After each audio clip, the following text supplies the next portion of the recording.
Hello दोस्तों, कैसे हैं आप सभी लोग। उम्मीद करते हैं आप सभी अच्छे होंगे। आपने सुना ही होगा कि चाइना अपने देश में एक नया कानून लेकर आया है जिसका नाम लैंड बॉर्डर लॉ है। और इस कानून के बारे में बताया जा रहा है कि चाइना और भारत का जो अभी बॉर्डर पर गतिरोध चल रहा है उसको देखकर चाइना की सरकार ये कानून लेकर आई है। लेकिन अब भारत की तरफ से जवाब आया और कहा गया है कि don't use new law to justify LAC move, India tells China. तो यही कहा गया है कि कुछ ऐसा लॉ मत लेकर आओ जिससे जस्टिफाई कर सके आप अपने एक्टिविटीज़ को जो LAC पर आप कर रहे हो, लाइन ऑफ एक्चुअल कंट्रोल पर। तो यहाँ पर भारत ने बेहद ही कड़े शब्दों में चाइना के लैंड बॉर्डर लॉ की निंदा की है। ये लॉ क्या है और इससे क्या फ़र्क पड़ेगा आज हम इस वीडियो में जानेंगे। लेकिन हम इसके बारे में न्यूज़ आर्टिकल्स देख लेते हैं कि मीडिया इसके बारे में क्या बात कर रहा है। The times of India, China's new land boundary law is of concern to us. NDTV, India expressed concern over new Chinese law on land border. The Telegraph, India breaks its silence on China's new land boundary law. The Indian Express, China's unilateral decision to bring new land border law is of concern to us, India. तो वापस आते हैं अपने topic पर। तो जब से China की तरफ से ये लॉ लाया गया है तो उसके बाद सवाल उठ रहे हैं कि इस मुद्दे पर भारत का क्या रिस्पॉन्स है। तो इसको लेकर भारत सरकार का एक ऑफिशियल स्टेटमेंट आ चुका है। मैं आपको उस स्टेटमेंट की कॉपी दिखा देता हूँ। तो ये रही उस स्टेटमेंट की copy. Official spokesperson responds to media queries on China's land boundary law. In response to media queries on China's land boundary law, the official spokesperson Shri Arindam Bagchi said. तो उन्होंने इसके बारे में बात की है। जो भारतीय ऑफिशियल स्पोक्सपर्सन है उन्होंने इसके बारे में बताया है। तो आप ये वीडियो को पॉज करके आप खुद पढ़ सकते हैं। बुधवार के दिन भारत ने ये स्टेटमेंट दिया। तो भारत ने चाइना के इस एक तरफा यानी यूनिलेटरल डिसीजन को लेकर कंसर्न किया जिसने चाइना ने अपनी LAC के पास की गतिविधियों को जस्टिफाई करने के लिए नए कानून लेकर आई है और हम इसको पूरी तरह रिजेक्ट करेंगे।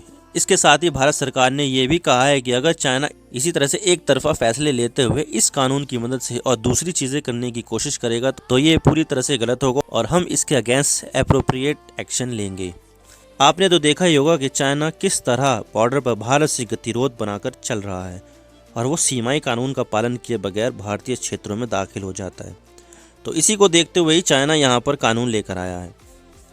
भारत ने कहा है कि ये एक यूनिलेटरल मूव है जिसमें ये कानून बनाने से पहले भारत से बात नहीं की गई और भारत को कॉन्फिडेंस में नहीं लिया गया। क्योंकि अगर देखा जाए तो भारत और चाइना के बीच इससे पहले कई सारे बॉर्डर एग्रीमेंट्स हुए हैं, जैसे 1993 में, 1996 में, 2005 में, 2012 में और 2013 में आया बॉर्डर डिफेंस कोऑपरेशन एग्रीमेंट। क्योंकि अगर देखा जाए तो इससे पहले जो भी बॉर्डर एग्रीमेंट हुए हैं वो भारत और चाइना के बीच हुए हैं, लेकिन जो कानून चाइना की सरकार ने बनाया उसमें भारत से कोई डिस्कशन नहीं किया गया। तो इसी कारण से भारत ने ये कानून को रिजेक्ट कर दिया, क्योंकि इस कानून के ज़रिए चाइना ने बाकी सभी एग्रीमेंट जो चाइना और भारत के बीच हुए हैं उसको नज़रअंदाज कर दिया है। और इसके साथ ही भारत ने 1963 में पाकिस्तान और चाइना के बीच हुए एग्रीमेंट में शख्सगाम वैली को चाइना के हवाले करने का भी विरोध किया, क्योंकि पूरा जम्मू और कश्मीर और लद्दाख भारत का इंटीग्रेटेड पार्ट है, यानी अविभाज्य अंग। अब मैं आपको मैप में शख्सगाम वैली दिखा देता हूँ कि ये कहाँ पर स्थित है। तो मैं आपको शख्सगाम वैली की लोकेशन दिखा देता हूँ। तो आप देख सकते हैं कि ये पूरा जम्मू एंड कश्मीर का और लद्दाख का मैप है जिसमें ये पूरा भारत का हिस्सा है। लेकिन जो आप ग्रीन में देख रहे हैं ये पाकिस्तान ऑक्यूपाइड कश्मीर है और जो रेड में देख रहे हैं आप ये अक्साई चीन है, जो एरिया इलीगली चाइना ने ऑक्यूपाई कर रखा है। तो इसके साइड में आप देख सकते हैं कि area ceded to China by Pakistan, ये नॉर्दर्न साइड में सियाचिन ग्लेशियर से ऊपर जो ये रेड बेल्ट दिख रही है ये है शख्सगाम वैली, जो 1963 में पाकिस्तान ने चाइना को इलीगली दे दिया था। तो ये है शख्सगाम वैली। तो वापस आते हैं अपने वीडियो पर। अब सवाल आता है कि भारत को इस कानून से क्या खतरा है। अगर देखा जाए तो चाइना ने इस कानून में इंफ्रास्ट्रक्चर मजबूत करने की बात की है, लेकिन अभी तो सारा बॉर्डर एरिया ही विवादित है और जहां पर अभी चाइना है यानी अक्साई चीन और शख्सगाम वैली, तो वो जगह तो भारत का क्षेत्र है। तो चाइना ऐसे कैसे भारत में अपना इंफ्रास्ट्रक्चर डेवलप कर सकता है। तो भारत के लिए ये बेहद ही चिंता का विषय है, जिससे भारत की सिक्योरिटी पर कहीं ना कहीं एक क्वेश्चन मार्क तो लगता ही है। 23 अक्टूबर को ये कानून चाइना की स्टैंडिंग कमेटी में गया और वहाँ से पास हो गया। उसके बाद चीन के राष्ट्रपति शी जिनपिंग ने भी इसको पास कर दिया। इस कानून का नाम protection and exploitation of the countries land border areas है और ये 1 जनवरी 2022 से लागू हो जाएगा।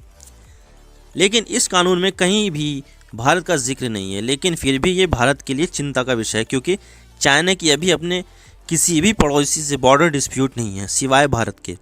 तो यही कहा जा रहा है कि चाइना भारत के संदर्भ में ये कानून लेकर आया है, क्योंकि अगर देखा जाए तो चाइना ने मंगोलिया और रशिया से अपना बॉर्डर डिस्प्यूट तो सुलझा लिया है। और रही बात भूटान की, तो भूटान ने रिसेंटली ही भूटान के साथ एक 3 स्टेप एग्रीमेंट साइन किया है। कुछ एक्सपर्ट्स का कहना है कि चाइना इस तरह के कानून लाकर भारत को भड़काने की कोशिश कर रहा है, लेकिन इन चीज़ों से ग्राउंड रियलिटी नहीं बदलेगी। ग्राउंड पर सिचुएशन वैसी की वैसी ही रहेगी। तो देखते हैं आने वाले फ्यूचर में क्या होता है। तो ये है अंत इस वीडियो का।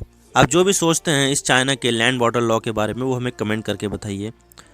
वीडियो को लाइक कीजिए, शेयर कीजिए। चैनल पर अगर नए हो तो चैनल को ज़रूर सब्सक्राइब कीजिए और बेल आइकन को ज़रूर दबा दीजिए। मैं मिलता हूँ आपसे नेक्स्ट वीडियो में। Thank you for watching. I really appreciate your prestigious time. God bless you all. Now, signing off.